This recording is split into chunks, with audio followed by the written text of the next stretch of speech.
बिस्मिल्लाहिर्रहमानिर्रहीम। Again a warm welcome to all of you in unique interactive lectures. I hope आप सब बच्चे अच्छा पढ़ रहे होगे, घर में रिवाइज़ भी करते होगे चीज़ों को और अपने आप को इम्प्रूव भी कर रहे होगे। जो कुछ भी आप इस वक्त गेन कर सकते हो लेक्चर से, तरीक़ेकार मैं फिर बता दूं। रजिस्टर और पेन लेके बैठा करें लेक्चर के दौरान। जो पॉइंट आपने मैट्रिक में नहीं पढ़े और फर्स्ट टाइम आप पढ़ रहे हैं उनको एक दफ़ा नोट किया करें और उसके बाद लेक्चर को एंड करके जहाँ से नहीं समझ आया उसको रिवाइंड करके देखा करें एंड देन फाइनली जो है वो उसको एक दफ़ा सारे को मेमोराइज़ किया करें, अपने जहन में बिठाया करें कि आपने नया क्या पढ़ा है। तरीक़ेकार ये होना चाहिए मेरे बच्चों का रिवाइज़ करने के लिए और देखने के लिए। आज हम बड़ा ही एक अच्छा और बड़ा ही आप समझते हो इंटरेस्टिंग सा टॉपिक शुरू कर रहे हैं, वो है इम्पोर्टेंस ऑफ वाटर।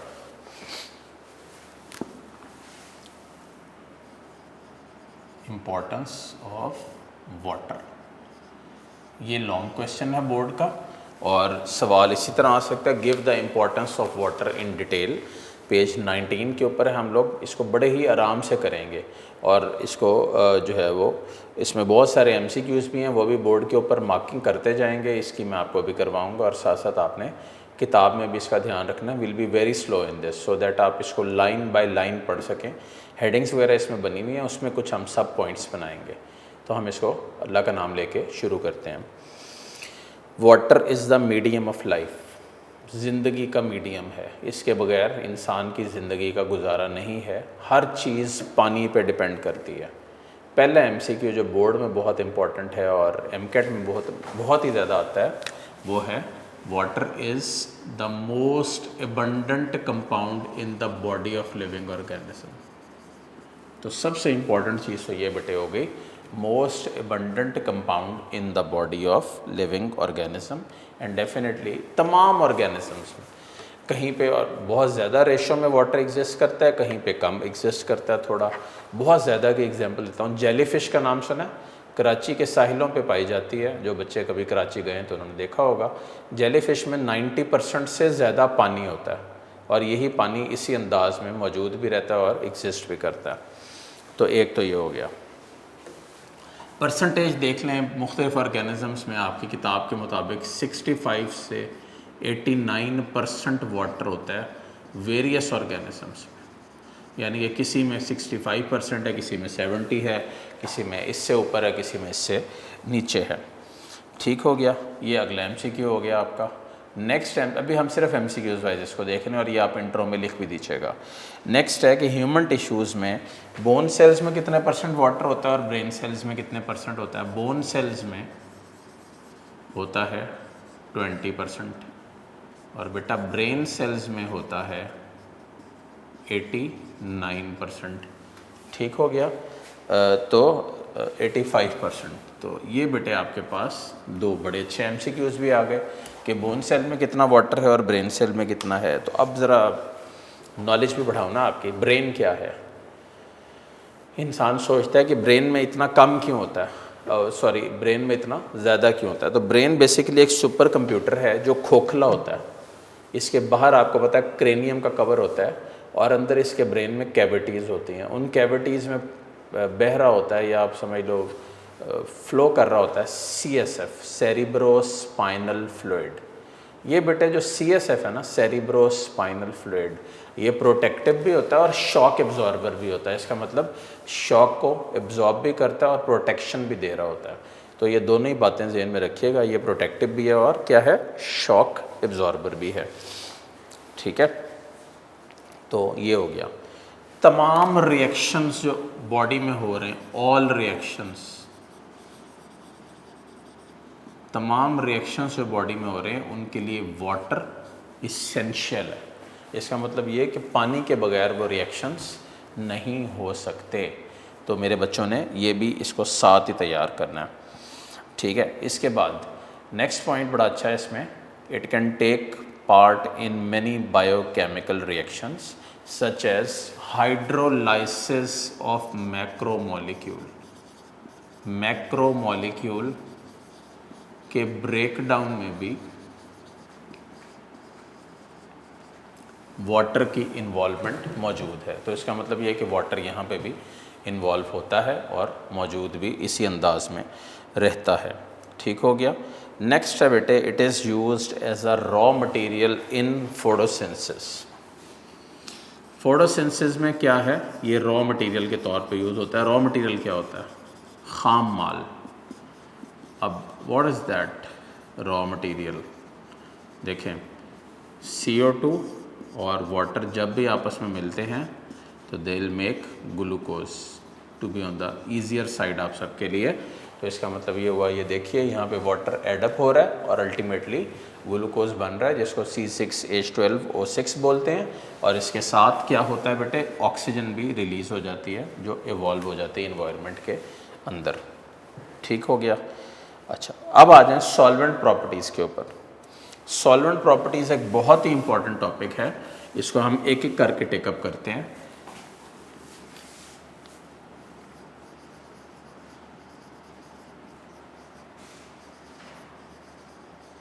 सॉल्वेंट क्या होता है? सबसे पहले तो ये बताएं ना, व्हाट इज़ अ सॉल्वेंट? वो सब्सटेंस जो किसी सॉल्यूट को अपने अंदर डिज़ोल्व करे उसको बोलते हैं सॉल्वेंट। ठीक हो गया। अब वाटर क्या है? पोलर सब्सटेंस है। Due to its polarity, water excellent solvent है फॉर पोलर सब्सटेंसेस। ठीक है, वाटर एक्सीलेंट सॉल्वेंट है पोलर सब्सटेंसेस के लिए। ठीक है। सेकंड पॉइंट, आयनिक सब्सटेंसेस को जब आप वाटर में डिज़ोल्व करें, आयनिक सब्सटेंसेस को, तो ये क्या करते हैं बेटे, ये आयंस में डिसोसिएट हो जाते हैं। ठीक है, आयंस में डिसोसिएट हो जाते हैं। जैसे इसमें आपके पास क्या है, सोडियम क्लोराइड ले लें, जब इसको तोड़ा जाएगा तो किस में कन्वर्ट होगा? NaCl, Na positive plus Cl negative. तो ये आपके पास सोडियम क्लोराइड के हवाले से हो गया। ठीक है। देन थर्ड पॉइंट आपके पास क्या? Non ionic substances. तो ये क्या होती है? नॉन आयनिक सब्सटेंसेस, वो जिनमें आयंस नहीं होते वो नॉन आयनिक सब्सटेंसेस हैं। ये क्या डिसोसिएट होकर डिज़ोल्व होती हैं? तो आंसर इसमें आप ये ऐड करोगे, they are dispersed in water. देखें, ये जो मैं बेटा पॉइंट्स बना रहा हूँ सॉल्वेंट प्रॉपर्टीज़ के अंदर, ये आपने सब अलहदा अलहदा बनाते चले जाना है और इनको एक सीक्वेंस में बना के फिर आपने इसको गो थ्रू करके फाइनलाइज करना है कि ये किस अंदाज में आपने अरेंज किए हैं और क्या क्या इसके अंदर मेन पॉइंट्स हैं जो आप कंसिडर कर रहे हैं और पढ़ रहे हैं और जान रहे हैं और समझ रहे हैं। ठीक हो गया। ये आपके पास है नॉन आयनिक सब्सटेंसेस वाला।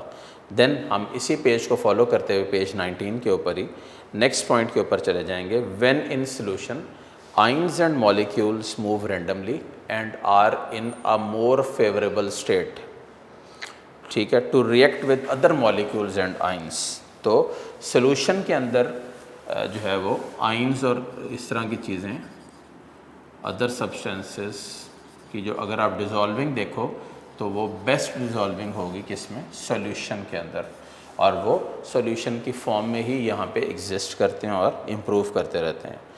ठीक है। और इसके लिए एक सबसे इम्पॉर्टेंट एक बहुत important reaction, all the chemical reactions in the human body even ले लें, टेक प्लेस इन वाटर। सो या अगर वाटर नहीं आपने लिखना तो आप यहाँ पे लिख सकते हो एक्वस मीडियम। ठीक है, एक्वस मीडियम। तो इसका क्या मतलब हुआ कि तमाम केमिकल रिएक्शंस जो किसी लिविंग ऑर्गेनिज्म में हो रहे हैं वो एक एक्वस मीडियम के अंदर चल रहे हैं और उसी सीक्वेंस में एज सच कंटिन्यू कर रहे हैं। ठीक हो गया। नेक्स्ट पॉइंट हमारे पास ये होगा, in cells all the chemical reactions are catalysed by enzymes which work in aqueous medium. तो इसका मतलब क्या हुआ कि तमाम एंजाइम्स की वर्किंग के लिए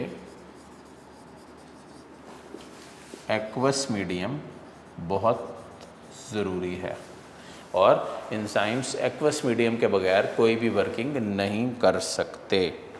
ठीक है।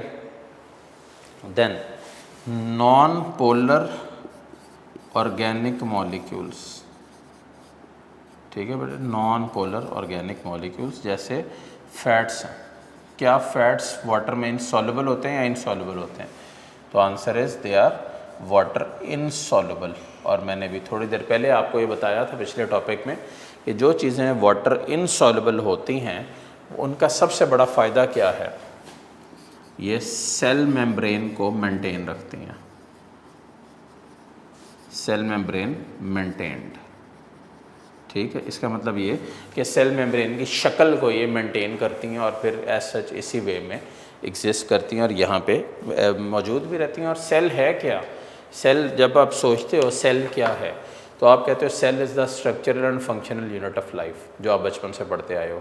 आप गलत बोल रहे हो। सेल का structural functional unit of life से कोई ताल्लुक नहीं है।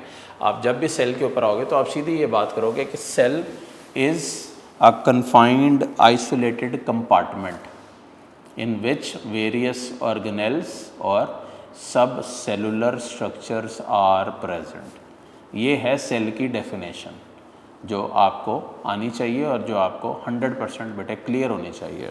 ठीक हो गया? तो ये जो पॉइंट्स हैं ना, ये वाले, इनको बड़े ध्यान से करना है। मैं एक दफ़ा रिकैप कर दूँ।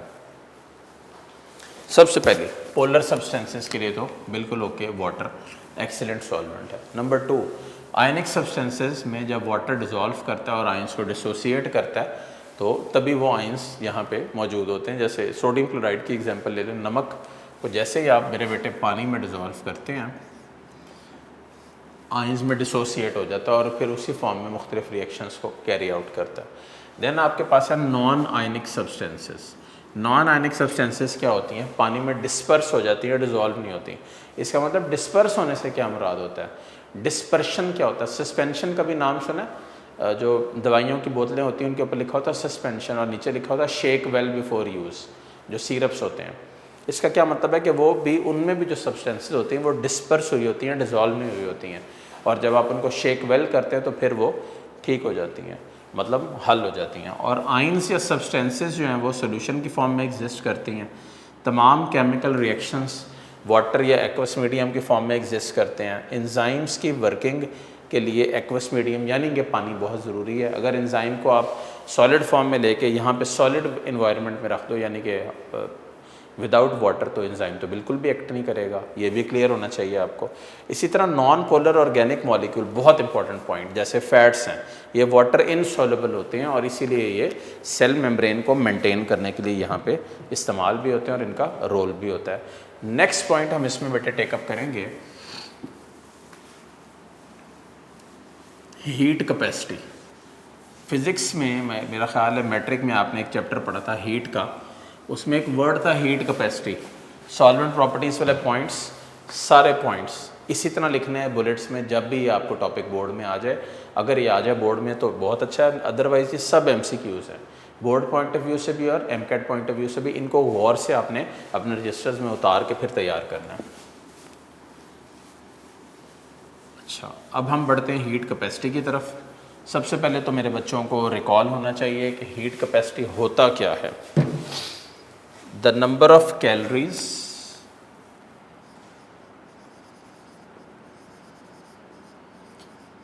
Heat capacity. सेकेंड लाइन में डेफिनेशन सबसे पहले वो करें। Number of calories required to raise the temperature of 1 gram of water from 15 to 16, ये इनकी स्टैंडर्ड वैल्यूज़ हैं। 1 ग्राम ऑफ वाटर का आप टेम्परेचर इंक्रीज़ कर रहे हैं, किससे किस तक? 15 से 16 डिग्री सेल्सियस तक। तो ये जो नंबर ऑफ़ कैलोरीज़ आपको चाहिए, ये आपकी हीट कैपेसिटी है। और इसकी वैल्यू भी आपको मैं बता देता हूँ यहाँ पे। इसकी वैल्यू होती है 1 for 1 gram of water. Heat capacity की वैल्यू कितनी है? 1। अच्छा, सबसे पहले आपने डेफिनेशन तैयार कर ली। क्या? द कैलोरीज, कैलोरी यूनिट है हीट का, यानी कि हीट की अमाउंट जो आपका वाटर का टेम्परेचर 1 ग्राम वाटर का 15 से 16 कर दे, वो 1 है। अच्छा, और इसके बाद आप इसमें सेकंड पॉइंट क्या बनाएंगे? Water has a great ability of absorbing heat with minimum of change in its own temperature. पानी में ग्रेट एबिलिटी है हीट को एब्जॉर्ब करने के लिए मिनिमम चेंज के साथ जो उसके अंदर या उसके ओन टेम्परेचर में होता है। इसका क्या मतलब है कि पानी हीट को जज़्ब कर लेता है मैक्सिमम मिकदार में। आपको एक पानी का पैन बॉईल करना है या आपने गीज़र में पानी बॉईल करना है, तो क्या जैसे ही आप चूल्हा ऑन करोगे और हीट दोगे उस पानी को, क्या वो फ़ौरन उबलना शुरू हो जाएगा? The answer is no, it will take certain time to be completed and to boil off. इससे क्या साबित होता है कि वाटर के अंदर जो टाइम लिमिट है वो बहुत मैटर करेगी और एक ख़ास टाइम के बाद ही पानी इस काबिल होगा कि वो बॉयल हो जाए। यही इसकी हीट कैपेसिटी है। ठीक हो गया? अच्छा, सेकंड पॉइंट इसमें आपने बनाना है हेडिंग बना के, टेम्परेचर स्टेबलाइज़र। तो यहाँ पे आप सेकंड पॉइंट क्या बनाओगे कि वाटर क्या है? टेम्परेचर स्टेबलाइज़र के तौर पे भी एक्ट करता है। इसका क्या मतलब है कि एक तो ये कि टेम्परेचर को स्टेबल रखता है, और दूसरी बात इसमें क्या है कि इन्वायरमेंटल एक्सट्रीम से बॉडी ऑफ लिविंग ऑर्गेनिज्म को बचाता है। इसका मतलब ये कि अगर कोई लिविंग ऑर्गेनिज्म की बॉडी एक्सट्रीम टेम्परेचर के अंदर सर्वाइव कर रही है तो उसमें भी अगेन वाटर जो है वो मीडियम के तौर पे एक्ट करता है। और इसके अलावा सडन थर्मल चेंजेस के अंदर भी अगेन वाटर का ही रोल है। इसका क्या मतलब है कि थर्मल चेंजेस से मुराद है सवियर हीट चेंजेस, उसके अंदर भी बेटे जो मेन रोल है वो पानी का ही है, और वो पानी ही है जो इसको मेंटेन करता है। अच्छा, नेक्स्ट पॉइंट है मेरा बच्चा, heat of vaporisation. Heat of vaporisation again physics का वर्ड है और आप इसको बचपन से करते आ रहे हो। हीट ऑफ वेपराइजेशन, सबसे पहले डेफिनेशन मार्क कर लें। क्या डेफिनेशन होगी? द अमाउंट ऑफ हीट या द नंबर ऑफ, सबसे पहले ये सुन लें, है नहीं किताब में, the number of calories of heat required to change 1 gram of water into its vapours is the heat of vaporisation. तो क्या 1 ग्राम ऑफ वाटर को वेपर्स में चेंज करना, इसके लिए जो कैलोरीज चाहिए होती हैं वो आपके पास है हीट ऑफ वेपराइजेशन। ठीक हो गया? तो इसके अंदर आपने ये वैल्यू लिखनी है, the specific heat of vaporisation of water is, water की हीट लिख दें यहाँ पे, specific heat of vaporisation 574 kilo calories, ठीक है, per kilogram. 574 kilo calories per kilogram, इतनी एनर्जी चाहिए होती है हीट ऑफ वेपराइजेशन के वे में, which plays an important role in regulation of heat produced by oxidation. तो व्हाट इज़ ऑक्सीडेशन? वो प्रोसेस जिसमें ऑक्सीजन को ऐड करते हैं और बॉडी के सर्टन रिएक्शंस चला रहे होते हैं। तो हीट ऑफ वेपराइजेशन के अंदर ही मेरे बच्चे थर्ड लाइन में एक नया पॉइंट बनाएंगे, कूलिंग इफेक्ट। जब वाटर कूलिंग इफेक्ट कब देता है जी वाटर? या तो वो ट्रांसपायर हो या वो परस्पायर हो। अब दोनों ही वर्ड्स हैं, दोनों को क्लियर करें। ट्रांसपायर प्लांट्स में होता है ट्रांसपायरेशन, और परस्पायर पसीना आना एनिमल्स में होता है, जैसे ह्यूमंस में परस्पायरेशन होती है। तो वाटर कूलिंग इफेक्ट देता है जैसे ही वो ट्रांसपायर होता है या परस्पायर होता है। और फिर एक बहुत इंपॉर्टेंट इसका MCQ, evaporation of 2 ml out of 1 litre of water lowers the temperature of remaining bye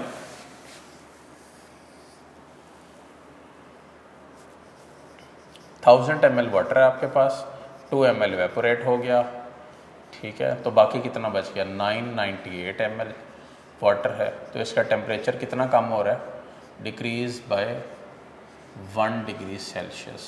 बहुत ही इम्पोर्टेंट MCQ। अच्छा, अगर आपका जो ml इवेपोरेशन है वो 1 ml हो तो इसका मतलब वो 999 ml रह जाएगा वाटर।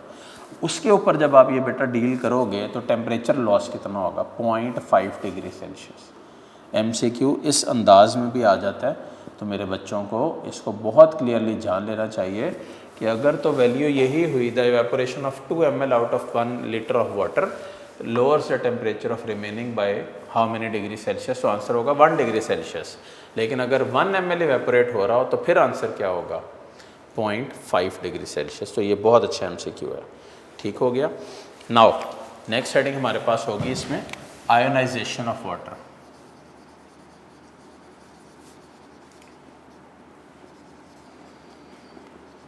वाटर की आयोनाइजेशन कैसे है, H positive plus OH negative. तो वाटर जब आयोनाइज होता है तो वो डिसोसिएट हो जाता है आइंस के अंदर। क्या ये रिएक्शन रिवर्सिबल है या इरिवर्सिबल है? The answer is reaction irreversible तो नहीं है, रिवर्सिबल होता है और एक इक्विलिब्रियम के ऊपर चलता जाता है।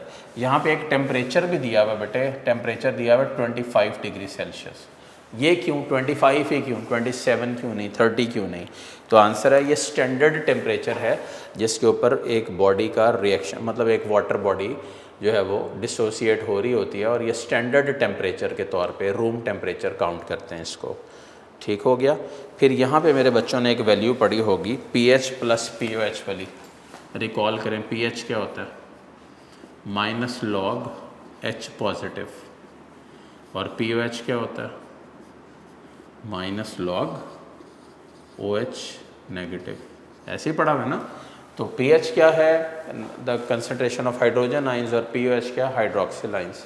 अगर आप इन दोनों को प्लस कर दें, pH प्लस POH, तो वैल्यू क्या आती है मेरे बच्चों के पास? 14। तो ये डिसोसिएशन कांस्टेंट ऑफ वाटर है जिसके ऊपर ये वैल्यू इसी तरह अप्लाई हो जाती है, और ये सब कुछ जो है वो 25 डिग्री सेल्सियस के ऊपर काउंट किया जाता है। Now the last heading of it but not the least is the protective action of water.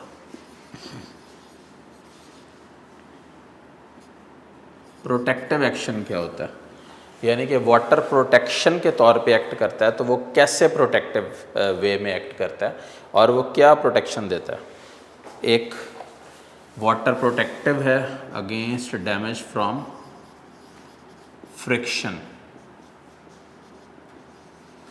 Friction, रगड़ के अगेंस्ट वाटर बहुत ज़्यादा प्रोटेक्टिव है। और इसमें फिर आप एग्जांपल्स दे लो, टीयर्स, आंसुओं की।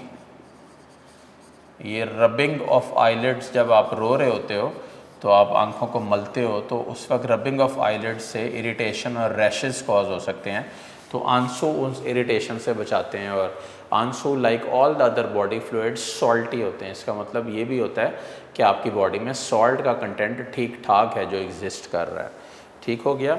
इसके अलावा वाटर जो है मेरा बच्चा प्रोटेक्शन में कुशन्स के तौर पे एक्ट करता है, प्रोटेक्टिव लेयर के तौर पे एक्ट करता है वाइटल ऑर्गन्स के गिर्द, और यहाँ पे एज उनको ट्रॉमा प्रोटेक्टर भी रखता है, यानी कि उनको ट्रॉमा या शॉक या इंजरी से भी बचाता है, और इस फॉर्म में भी यहाँ पे एग्जिस्ट करता है उनको ट्रॉमा से बचाने के लिए। बेटे ये हैं सारे main points with regards to the water. तो ये आपने मेरे बच्चे वाटर के मेन पॉइंट्स पढ़ लिए। एक दफ़ा ये 2-3 पॉइंट्स फिर गो थ्रू कर लें। हीट कैपेसिटी क्या होती है, कितना टेम्परेचर होता है, वैल्यू बड़ी इंपॉर्टेंट है, वैल्यू नहीं पीछे लिखी हुई है। नंबर ऑफ़ कैलोरीज़ की वैल्यू होती है 1, जो हीट कैपेसिटी की मेंटेनेंस को देते हैं। फिर आप आ जाओगे वाटर टेम्परेचर स्टेबलाइज़र के तौर पे एक्ट करता है, डेफिनेटली टेम्परेचर को स्टेबल करता है। फिर मेरे बच्चे आ जाएंगे हीट ऑफ वेपराइजेशन के ऊपर। 1 ग्राम ऑफ वाटर जो सॉलिड, जो लिक्विड स्टेट से वेपर में कन्वर्ट होता है, उसके लिए जितनी कैलोरीज चाहिए वो हीट ऑफ वेपराइजेशन है। फिर वैल्यू इसकी करेंगे, फिर कूलिंग इफेक्ट इसका देंगे। देन आप आ जाएंगे आयनाइजेशन ऑफ वाटर के ऊपर, और आयनाइजेशन ऑफ वाटर के ऊपर आप ये मेन पॉइंट्स करके फिर आएंगे प्रोटेक्टिव एक्शन के ऊपर, और फिर उसके ऊपर बात करेंगे। तो ये आपका मेन टॉपिक था विद रिगार्ड्स टू वाटर। अब हम थोड़ा सा इंट्रो अभी पढ़ लेंगे कार्बोहाइड्रेट्स का, और फिर उसका मेन टॉपिक जो है वो इंशाल्लाह नेक्स्ट लेक्चर में फिर टेकअप करेंगे। तो अभी हम इसको शुरू कर रहे हैं कार्बोहाइड्रेट्स।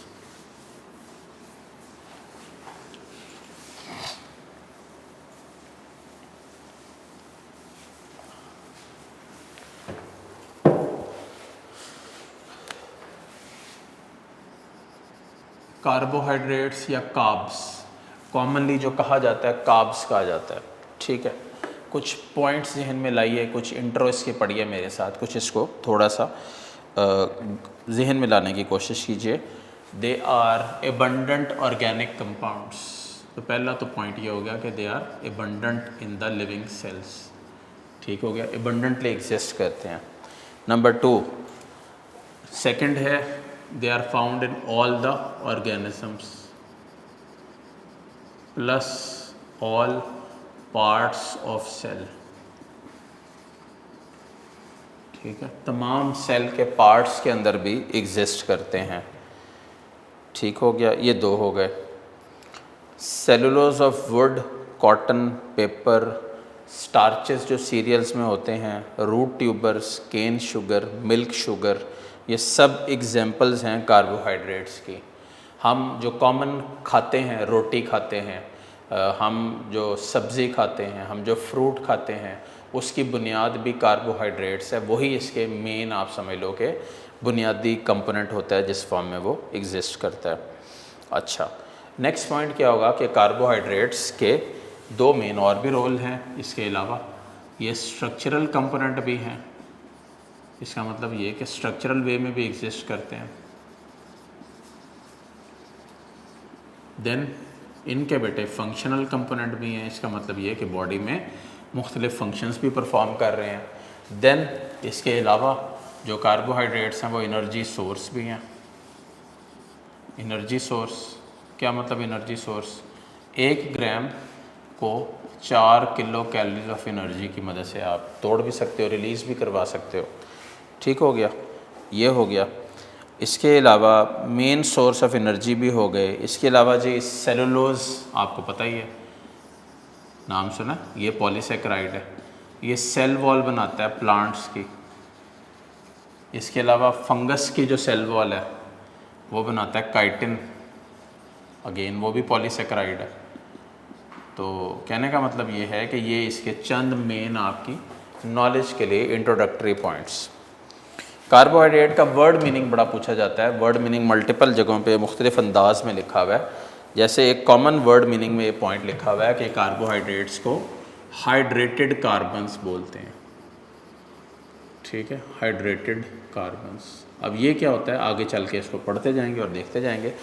हाइड्रेटेड कार्बन्स का मतलब होता है इसमें कार्बन, हाइड्रोजन, ऑक्सीजन लाजमी मौजूद होता है। और इसको इसके आप जनरल फार्मूले की बेस पे ले लो, CxH2O होल y। अब ये क्या है CxH2O whole y? x whole number है 3 to many thousands और y डिफरेंट है। तो x के ऊपर क्या है 3 से लेकर थाउजेंड्स तक, और y क्या है different for different compound combinations. तो ये बेटा इसका जनरल फार्मूला है जो कार्बोहाइड्रेट्स का आपको यहाँ पे नज़र आ रहा है। ठीक हो गया। अब आ जाओ इसकी डेफिनेशन के ऊपर जो बड़ी ही अच्छी लिखी हुई है। लिखा हुआ है carbohydrates are polyhydroxy aldehyde and ketone sub unit. अब ये क्या होता है polyhydroxy aldehyde and ketone sub unit? Polyhydroxy इसका मतलब many hydroxides are present in it. Ketone and aldehyde example ले लें, ये 3 कार्बन कार्बोहाइड्रेट है। ठीक हो गया। इसके अंदर आपको हाइड्रोक्सिल ग्रुप तो कई नज़र आ रहे हैं, आ रहे हैं मेरे बच्चों को? देखें ये 2 हाइड्रोक्सिल ग्रुप हैं, 2 या इससे ज़्यादा पॉलीहाइड्रोक्सी हो गया ना। तो CHO क्या है? ये वाला, ये इसका फंक्शनल ग्रुप है। तो ये पॉलीहाइड्रोक्सी एल्डिहाइड या कीटोन सब यूनिट्स हैं जो यहाँ पे अटैचमेंट शो करते हैं और इसी फॉर्म में फिर मौजूद भी होते हैं और फिर इसी अंदाज में एग्जिस्ट भी करते हैं। ठीक है। और जो सोर्सेज हैं कार्बोहाइड्रेट्स की, जो सोर्सेज हैं मेन, वो ग्रीन प्लांट्स हैं। ठीक है, वो क्या है बेटे? Green plants. जो मेन सोर्स है कार्बोहाइड्रेट्स की वो ग्रीन प्लांट्स है। और these are the primary products of photosynthesis. ये फोटोसिंथेसिस के प्राइमरी मेन प्रोडक्ट्स हैं कार्बोहाइड्रेट्स। कैसे? देखिए मैंने पहले भी बताया फिर बता रहा हूँ। फोटोसिंथेसिस में जब भी CO2 और वाटर आपस में एक्ट करते हैं तो बनाते हैं glucose. And you know glucose is a very important carbohydrate, और ऑक्सीजन वो इवॉल्व कर देते हैं। तो अगेन ये भी एक मोनोसेक्राइड है जिसको हम आगे चल के टेकअप करेंगे। अब कुछ words for conjugated molecule intro में लिखा हुआ है यहाँ पे, तो मेरे बच्चों को आना चाहिए। देखें ये कौन से होते हैं conjugated molecules? Those molecules which exist together या combine with each other are called conjugated molecule। जो combination molecules हैं बेसिकली। जैसे कार्बोहाइड्रेट जब प्रोटीन के साथ मिल जाएं तो क्या बनाते हैं, ग्लाइकोप्रोटीन। और कार्बोहाइड्रेट जब लिपिड के साथ मिल जाएं तो क्या बनाते हैं, ग्लाइकोलिपिड। ये दोनों ही स्ट्रक्चरल कंपोनेंट हैं सेल के। किसके? स्ट्रक्चरल कंपोनेंट्स हैं सेल मेम्ब्रेन के।